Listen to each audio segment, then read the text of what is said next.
Hello guys, welcome to the video. In today's video, we are going to see the life of a mother who searched for her son an entire life, refused to believe even the chances of him being dead is likely high. He may have been dead or may not, but let me give you the facts.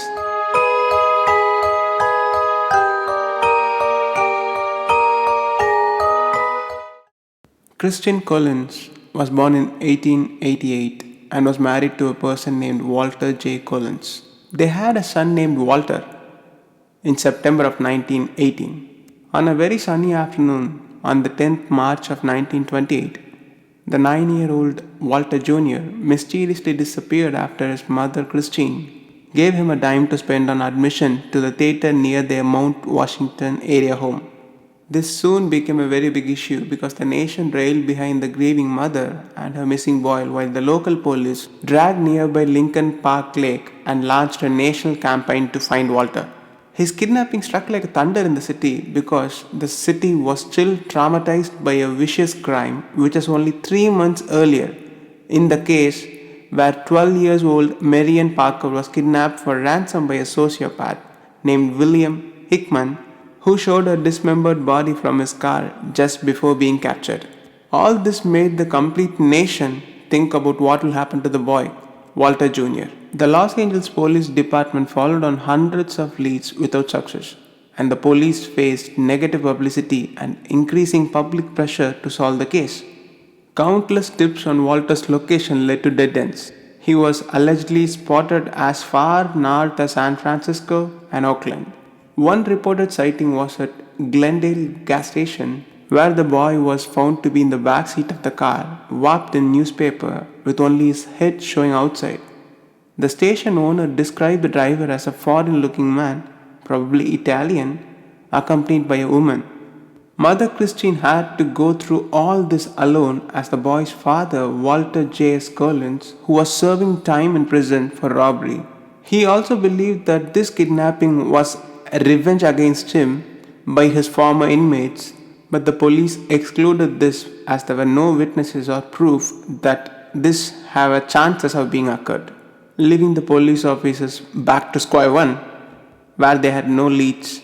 Then 5 months after the Walter's disappearance, in August, a boy claiming to be Walter turned himself to Illinois authorities. Christine paid around $70 in travel expenses so her son could be returned to Los Angeles. When he arrived, Collins said that although he resembled like Walter, the boy was not a son. Hearing this, the Los Angeles Police Department became furious, and someone even said that you are a fool to Christian, because the police were under high pressure to declare the case as happily closed and refused to believe that the boy wasn't Walter. No matter how much the mother pleaded, no one even took the chances of believing her. Emotionally drained Christian caved into the cops. That is when the cops gave a suggestion that try the boy out and asked her to take him home. Christian even tried that, but after 3 weeks of attempting to reconcile herself to the convenient fiction, Christian returned to the police, and this time she was armed with proof in the form of her son's dental records and a troop of her friends and relatives who agreed that the boy wasn't Walter. Even with all this, Christian still failed to convince LAPD Detective Captain J.J. Jones, who investigated this case and refused to believe that the boy was an imposter. He stated these exact words, I quote, "What are you trying to do? Make fools out of us all?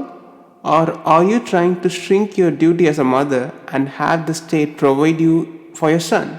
You are the most cruel-hearted woman I have ever known. You are a fool." Jones did not stop with this.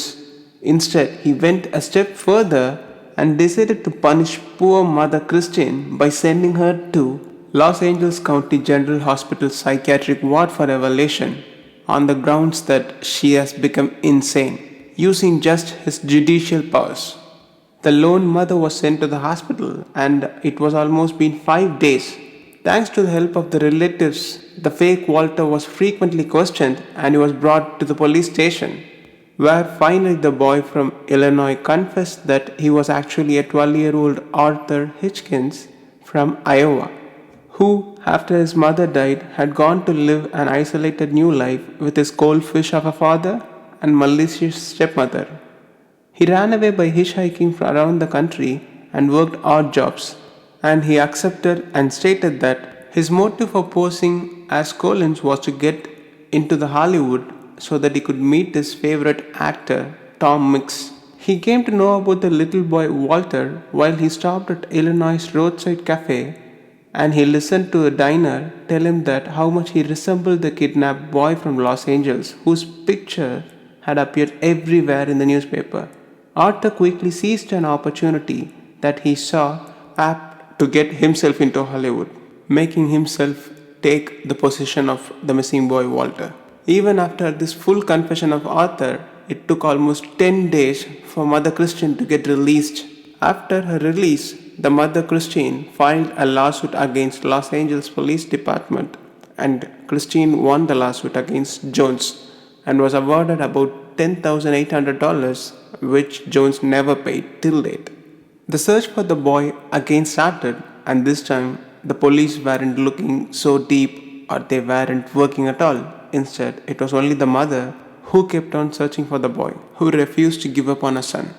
And this is where it gets more interesting because days passed, and in 1929, another different crime where the person named Gordon Stewart Northcott was found guilty of abducting, molesting, and killing three boys in what became to be known as the Wineville Chicken Coop murders. What has this to do with our boy Walter's missing? Yes, it has, because the accused Gordon's mother, Sarah Lewis, confessed in late 1928 to her participation in the murder of Walter Collins, who was amongst her son's victims. Following her confession, she was sentenced without trial to life imprisonment for her role in Walter's death. The state chose not to prosecute Gordon for Walter's murder, instead brought him to trial for the other murders because they had the forensic evidence only for the other three young boys. Yes, you guessed it right. Walter's body was never found. On February 13th of 1929, he was found guilty for all three murders and was sentenced to death. Despite these convictions, Gordon denied killing Walter Collins, and Sarah also attempted to withdraw her confession and gave other different statements. Whereas Christine, who chose to believe that her son was still alive in spite of the guilty plea entered by Sarah. Also, years later, Gordon received permission to interview him shortly before execution so that he can give his point of story, whereas he pleaded and explained that he had nothing to do with the death of Walter Collins. In the interview, her mother also ended with the same statement. So, was it true? Did he not kill the boy? Then, why was Walter Collins' name brought up in this case first of all?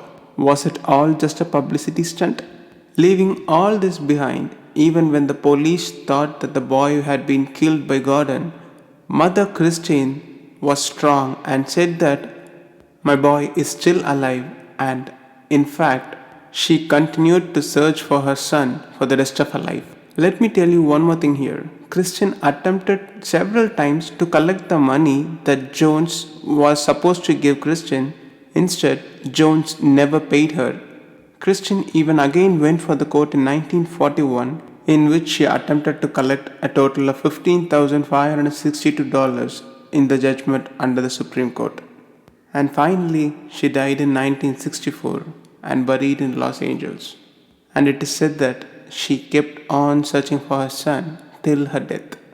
This strong character of the Mother Christian made movie directors to have a look into her life, and a movie was made based on her life, named Changeling, a 2008 film directed by Clint Eastwood, starring Angelina Jolie in the Christine's character. Let me know what you think about Christine's love for her son. See you on the next one. Cheers.